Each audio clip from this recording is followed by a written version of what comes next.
সমালোচনা তোমার লাইফে থাকবে।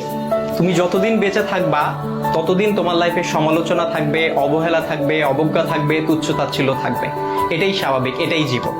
তবে এই যে সমালোচনার, এই যে তুচ্ছ-তাচ্ছিল্যতা, এই যে অবজ্ঞা, এই যে অবহেলা, এই বিষয়গুলোকে খারাপ লাগার দিক হিসেবে নিলে হবে না। এগুলোকে তোমার অনুপ্রেরণা হিসেবে নিতে হবে।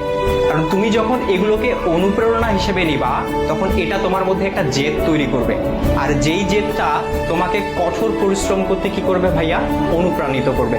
তোমার কঠোর পরিশ্রম করতে গিয়ে তোমার সব ধরনের ক্লান্তিগুলোকে দূর করে দিবে। আর যখন তুমি একবার কঠোর পরিশ্রম করতে শিখে যাবা, তখন স্যাক্রিফাইসের যে বিষয়টা, এই বিষয়টা তোমার মধ্যে অটো চলে আসবে। সুতরাং এই যে, আর সবকিছুর সাথে যদি বলো যে এই যে সমালোচনা, এই সমালোচনার পাশাপাশি জেদ, কঠোর পরিশ্রম, স্যাক্রিফাইস, আর এগুলোর সাথে যখন মেধার সংমিশ্রণ ঘটবে, তখনই তোমার স্বপ্নগুলো পূরণ হবে। সুতরাং সমালোচনাকারীর এই যে সমালোচনা, এই যে অবজ্ঞা, এই যে অবহেলা, এই যে তুচ্ছ-তাচ্ছিল্যতা, এই বিষয়গুলোকে তোমরা কখনো খারাপ বিষয় হিসেবে নিও না, বা খারাপ লাগার বিষয় হিসেবে নিও না। এগুলোকে তোমরা অনুপ্রেরণার বিষয় হিসেবে নাও এবং তোমার স্বপ্নগুলোকে পূরণ করে ওই সমালোচনাকারীদেরকে দেখিয়ে দাও। দেখা হবে বিজয়ে। ভালো থাকো সবাই।